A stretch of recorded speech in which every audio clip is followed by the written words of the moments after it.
अस्सलाम वालेकुम, कैसे हैं आप सब लोग। आज की वीडियो में हम जिस लिटरेरी मूवमेंट के बारे में बात करने जा रहे हैं दैट इज़ नेचुरलिज्म। सबसे पहले हम इसका स्टार्टिंग टाइम देखते हैं। बेसिकली ये लेट 1800s में ब्लू अप हुई थी, स्टार्ट हुई थी। स्पेशली फ्रांस और यूएस में इसका एक राइज देखा गया था। और नेचुरलिज्म के बारे में क्या कहा जाता है कि ये रियलिज़म के ज़्यादा हाशर और ज़्यादा साइंटिफिक फॉर्म है। रियलिज़म के बारे में हम सबको पता है कि रियलिज़म क्या होता है। इसमें हमारी एवरीडे लाइफ को एज इट इज़ रिप्रेजेंट किया जाता है। मिडिल क्लास के जो प्रॉब्लम्स हैं और सोसाइटी कैसी है उन सब के बारे में डिस्कस किया जाता है। लेकिन नेचुरलिज्म के बारे में कहा जाता है कि ये रियलिज़म की ज़्यादा हाशर और साइंटिफिक फॉर्म है। अब ऐसे क्यों कहा जाता है, ये हम इसके की ट्रेड्स के बाद देख पढ़ते हैं तो हमें पता चल जाएगा कि जो नेचुरलिज्म है वो रियलिज़म की ज़्यादा हाशर फॉर्म कैसे है। अब जो सबसे पहले ये लिटरेरी मूवमेंट हमारे सामने एक अपना पॉइंट रखती है कि people are not fully free agents, your life is shaped bye.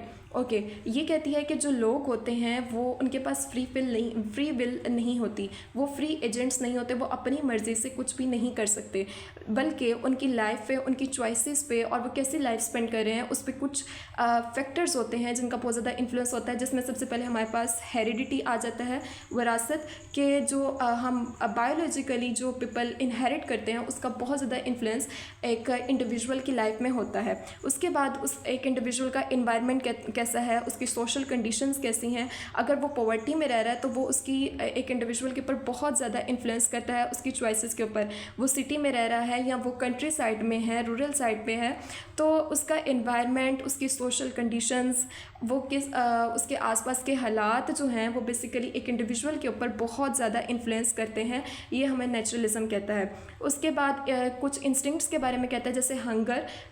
For example कि नेचुरलिज्म जो है वो अगर रियलिज़म की बात करें तो रियलिज़म हमें एज इट इज़ दिखाएगा कि किस तरह लोग हंगर फेस कर रहे हैं। लेकिन जो नेचुरलिज्म है वो कहता है कि नेचुरलिज्म की मूवमेंट में हमें पता चलता है कि जो हंगर है वो कैसे एक इंडिविजुअल की चॉइसेस के ऊपर इन्फ्लुएंस करता है, कि एक इंडिविजुअल जो भी एक्शन उस ले रहा है, जो भी काम कर रहा है, उस पर उसकी हंगर की या वो उसका जो सर्वाइवल की कोशिशें हैं वो कैसे ये जो इंस्टिंक्ट्स हैं वो एक इंडिविजुअल को इन्फ्लुएंस कर रही हैं। तो नेचुरलिज्म हमें सबसे पहले जो पॉइंट देता है कि पीपल जो हैं वो फुली फ्री एजेंट्स नहीं होते, बल्कि कुछ सर्टेन फैक्टर्स हैं जैसे हेरिडिटी, एनवायरनमेंट और इंस्टिंक्ट्स जो उसकी लाइफ को शेप करते हैं। ओके, इसके बाद अब मैंने आपको सबसे पहले फर्स्ट स्लाइड में बताया था कि जो नेचुरलिज्म है वो एक साइंटिफिक फॉर्म है रियलिज़म की।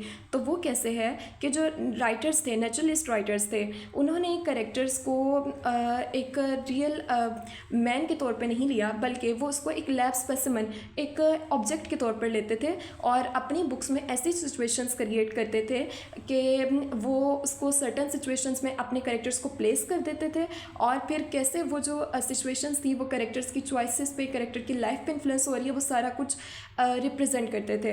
तो इस तरह से ये एक साइंटिफिक फॉर्म है रियलिज़म की।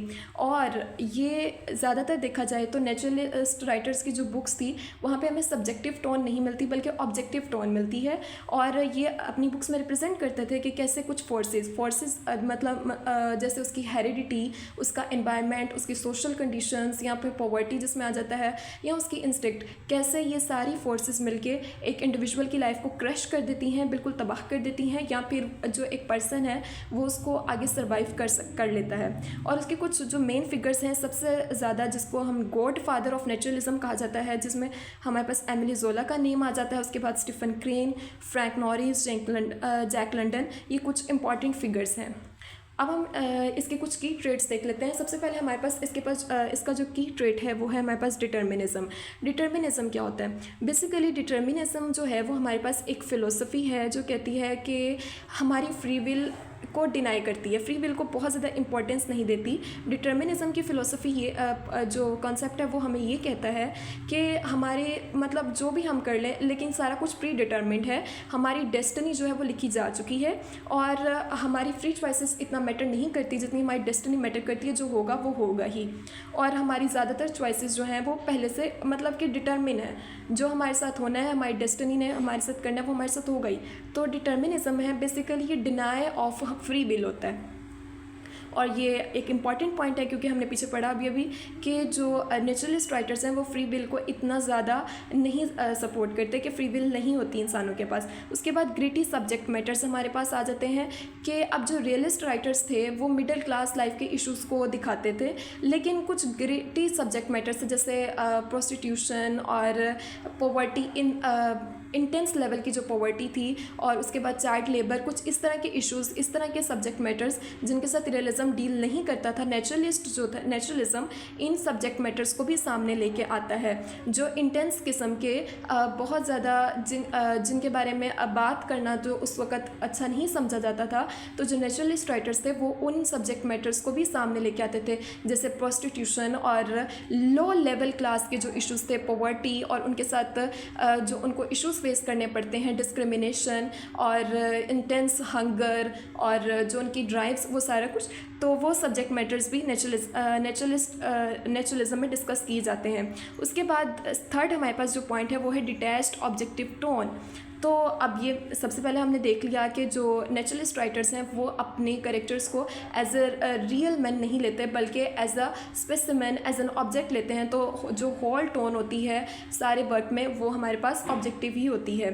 और जो एक राइटर होता है वो कोई जज नहीं होता, या फिर वो अपने करेक्टर्स के साथ रिलेट नहीं कर रहा होता, वो बस एक साइंटिस्ट होता है जो अपने करेक्टर्स के ऊपर एक एक्सपेरिमेंट कर रहा है कि अगर उसको हम इस सिचुएशन में प्लेस कर देंगे तो वो उसके साथ आगे से क्या हो रहा है, कैसे वो सारी सिचुएशंस उसको इन्फ्लुएंस कर रही हैं, और आगे से कैसे वो करेक्टर की लाइफ को शेप कर रही हैं। उसके बाद इसमें साइंस का बहुत ज़्यादा इन्फ्लुएंस मिलता है, और एमिले ज़ोला ने इस जो नेचुरलिस्ट राइटर्स हैं उनके जो लिखे हुए नॉवेल्स हैं उनको एक्सपेरिमेंटल नॉवल कहा है।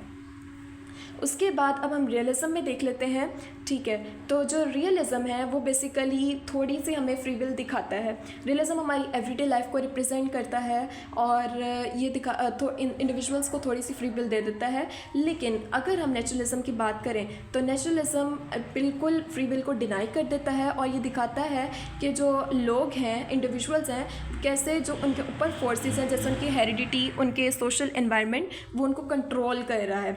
और जो रियलिज़म है वो मिडिल क्लास लाइफ के इश्यूज़ को शो करता है, लेकिन इट्स अपोजिट नेचुरलिज़म जो है वो लोअर क्लास की इश्यूज़ को दिखाता है, एक्सट्रीम पॉवर्टी को, वायलेंस को, प्रोस्टिट्यूशन को, इन चीज़ों को दिखाता है। उसके बाद रियलिज़म जो है वो रियलिज़म में हमें कुछ थोड़ा बहुत मॉरल जजमेंट्स और थोड़ी सी हमें ऑप्टिमिस्टिक मिल जाता है, ऑप्टिमिज्म मिल जाता है। लेकिन अगर नेचुरलिज़म को देखें तो ये बहुत ज़्यादा पेसिमिस्टिक होते हैं, और ज़्यादातर एंडिंग्स जो होती हैं वो होपलेस होती हैं।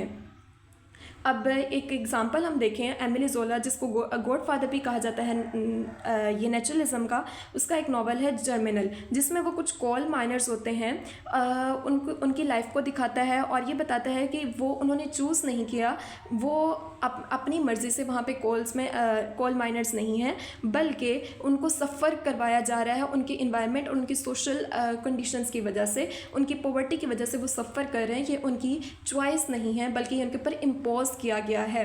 उसमें वो दिखाता है कि किस तरह से वो सिस्टम में स्टक हुए हैं, उनके बैड वेजेस हैं, मीन के उनकी सैलरीज अच्छी नहीं है, और डेंजरस माइंड्स जो हैं उनका सारा जो स्टफ़ वो दिखाता है, और पॉवर्टी जो उन्होंने इनहेरिट की है अपने एंसेस्टर्स से, मीन्स के ये कि कैसे वो सारे फैक्टर्स उनकी लाइफ को शेप कर रहे हैं। ये उनकी अपनी फ्री चॉइस नहीं है, फ्री विल अपनी चॉइस नहीं है यहाँ पे आना इन कॉल्स में, बल्कि ये उनके ऊपर इम्पोज किया गया है।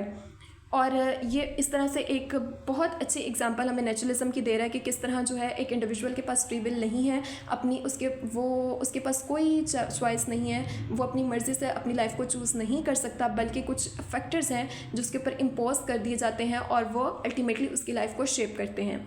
Okay, that's all about today's video. आप किस टॉपिक पे वीडियो चाहते हैं, let me know through your comments. Okay, and don't forget to subscribe my channel. Okay, अल्लाह हाफिज़।